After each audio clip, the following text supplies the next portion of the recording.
Okay, welcome everybody to this tutorial. In this short tutorial, we will discuss the modulation schemes. In this short tutorial, we will discuss what is modulation, why modulation is required, what are the categories of modulation, and what are the types of modulation. First of all, what is modulation? It is the process of modifying the characteristics that is amplitude, frequency, and phase of a high frequency signal in accordance with the input baseband signal. The resulting signal is called modulated signal, that is a combination of the information signal as well as the high frequency carrier. Now the question is why modulation is required? Because we can transmit multiple signals simultaneously over a single channel using different frequency ranges. If we don't modulate, we have all the signals at the same frequency ranges, and when we transmit, they interfere with each other and we cannot receive the message signal at the receiver. Therefore, we modulate signals on different frequency ranges so that they can be transmitted without having interference, and they can be received at the receiver with high fidelity.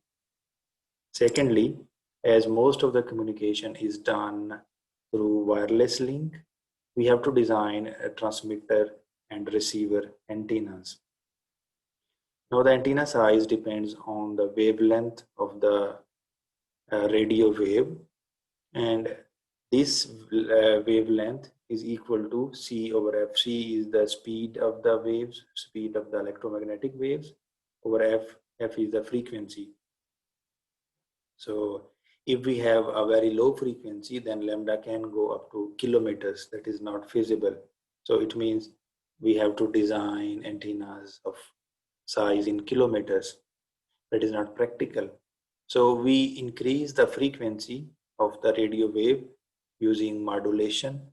That will result in a small wavelength and ultimately in a small sized antenna that can fit in even mobile phones. We have two main categories of modulation, analog modulation and digital modulation. In both types of modulation, we have analog carriers, whereas the information signal or the baseband signal is analog or digital. In analog modulation, we have analog information signal, whereas in digital modulation, we have digital information signal.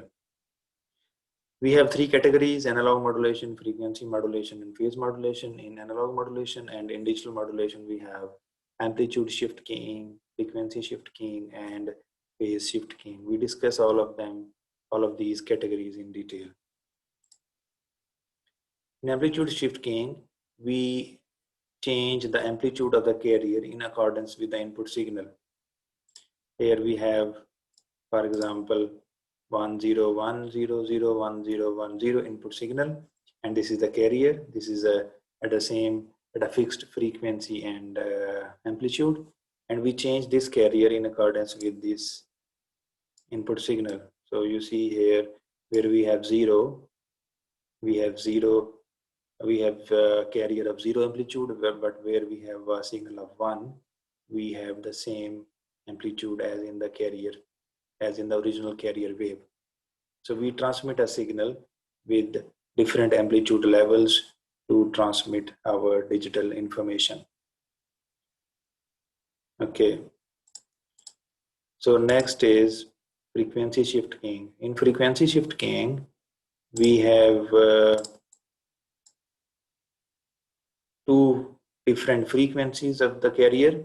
This is a low frequency, this is a high frequency, and we transmit the signal according to the input signal.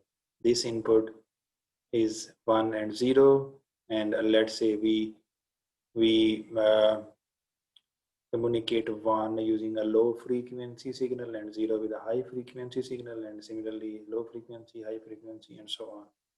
This is frequency shift keying. And in phase shift keying, we change the phase of the signal. Here we can see, here we change the phase because it is changed from 1 to 0. Again, we change the phase to indicate the transition in the bit, and again we change the phase here. So it has same frequency and amplitude but different phase for different bits. Okay, so next we have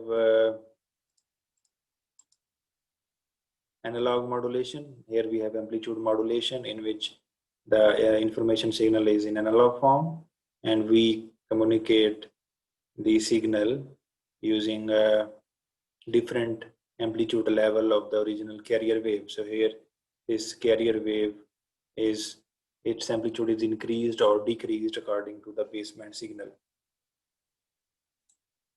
In frequency modulation, we change the frequency of the carrier signal in accordance with the input baseband signal. So here you can see the amplitude is fixed, whereas its frequency is changing. And finally, in phase modulation, we change the phase of the carrier wave in accordance with the input signal. Thank you very much.